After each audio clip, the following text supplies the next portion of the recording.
As a kid, me and my family moved around a lot, and I'm not talking neighboring city to neighboring city or even across state to state. I'm talking long, hard voyages. And the one thing I never understood when I was a kid was why we were moving. Even when my parents explain it now, I'm like, really? Y'all might have been doing a little too much. Because they didn't even have secure jobs in some of the places they were moving to. They just said, fuck it, we ball. And some of the places they were even choosing didn't make sense. Like going from Yuma, Arizona. Why would it be that hot at night anyway?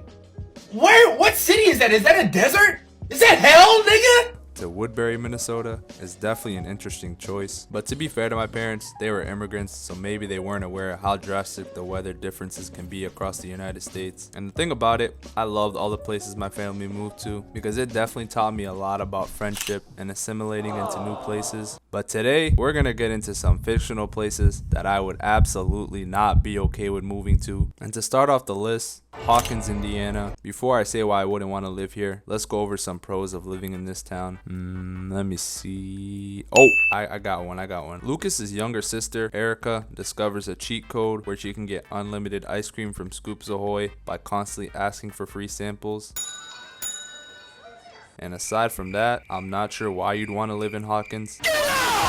Like most places in this video, it's either haunted, cursed, or extremely corrupt. And for the case of Hawkins, it kind of falls under all three categories. Cursed in the sense that the town has a literal portal that's bringing in monsters from an alternate dimension. And corrupt in the sense that Hawkins' lab was running illegal MK Ultra experiments and even faked the death of Will Byers.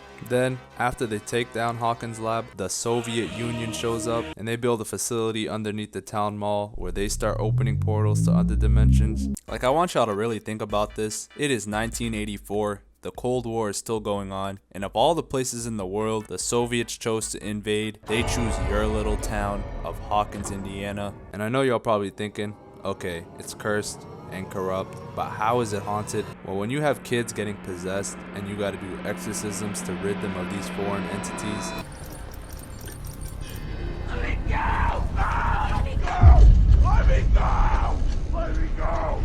Let me go! Okay, let me go! Yeah, the show can try to trick y'all all they want. Me and Hopper know an evil spirit when we see one.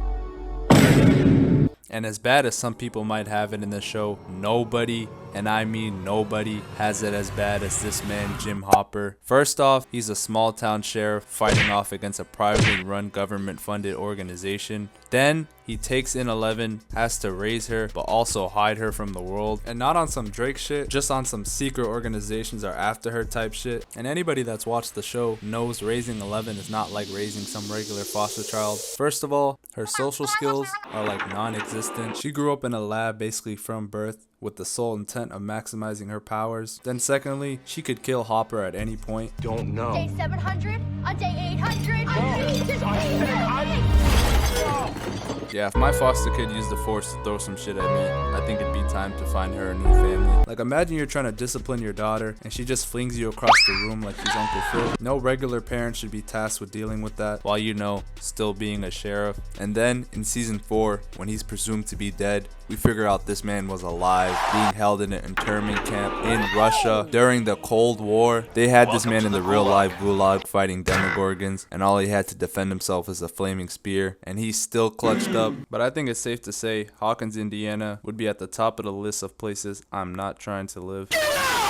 Now this next one takes place in Derry, Maine, and in my opinion is a much better place to live than Hawkins, Indiana, for one simple reason. The main catalyst for this place sucking only shows up roughly every 27 years and tends to only prey on children. Oh, hell! So if you're born at the right time, you might never know this nigga Pennywise ever existed unless you end up having kids and he eats them. And I can already see some people trying to say, bro, he's literally only powerful in the movie because the kids are scared. Just don't be afraid of him. nigga, you are not like that. Just because you know not to be afraid and can put on a good poker face doesn't change the fact that A, he can see through your bluff, and B, he knows your deepest, darkest fears. So unless you're David fucking Goggins, you're probably gonna be scared. And the thing that really makes living in Derry, Maine so terrible is that Pennywise can go unseen to anybody he chooses fit, and we see this with the adults in the town. So just imagine some creepy clown tries to come after you and you narrowly escape. What's the first thing you're probably gonna do? Tell your parents, of course. But the thing is, your parents will never believe you because to them, he really doesn't exist. And to make things worse, if he wants, he can show itself to your parents and just take over their body and try to kill you.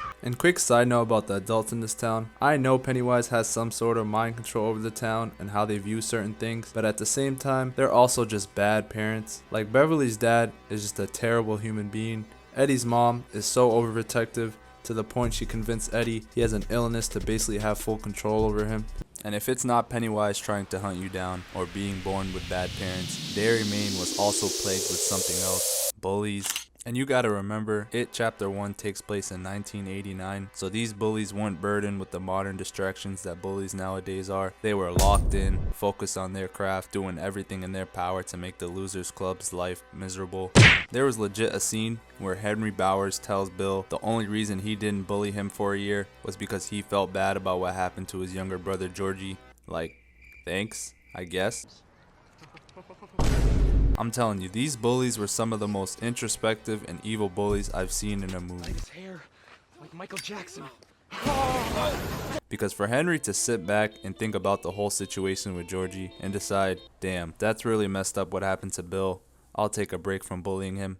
But only a break, I'll be back. You gotta be a real calculated bully to do that. And it wasn't just them. Beverly, who was a minor, was constantly being accused of being promiscuous by other kids. So old, gotta run out the high when I play my music so the roof don't fall on me. So old, gotta run out the high when I play my music so the roof don't fall on me. And even grown adults. Like, I know I said Hawkins was a drag, but at least it looks like they're having fun taking down the villains in their town. Derry, Maine just seems like a miserable place to live overall. The Derry police were even enforcing a 7 p.m. curfew in the summer. Like, hello, George H.W. Bush, there's a town in your country that is openly a sundown town, and it has nothing to do with race. Do something about it. But yeah, just like most of the characters did when they got older, I would move far, far away as soon as I was able to.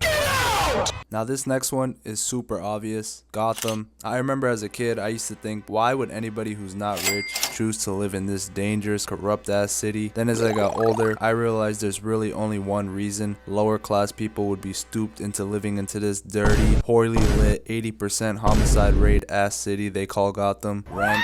You know Gotham rent gotta be the lowest of the low in the DC universe. I could just see some immigrant family that has no idea of what they're getting into, seeing a 2-bed, 1-bath for $500 a month and losing their mind. And you know the landlord is only doing visits at the daytime and signing them to a 10-year lease. Whole time the apartment complex is owned by the Penguin, and your next door neighbor is the Riddler, and right across the street is Arkham Asylum. They should be paying you to live there. And to make things worse, the people who are there to protect you don't even see eye to eye. Batman and the Gotham police are constantly feuding, and even when they aren't, Gotham police is extremely corrupt.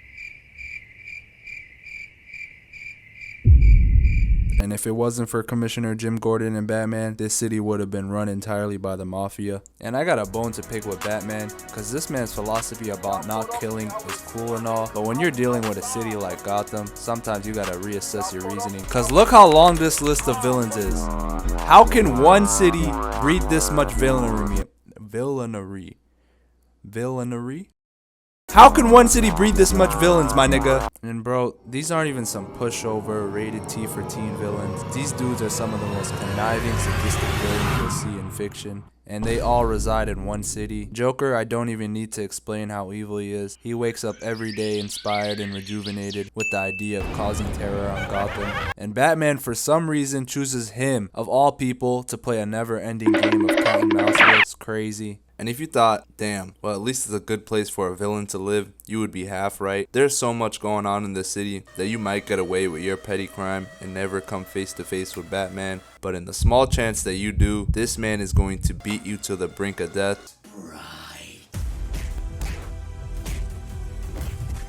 But hey, at least you get to live.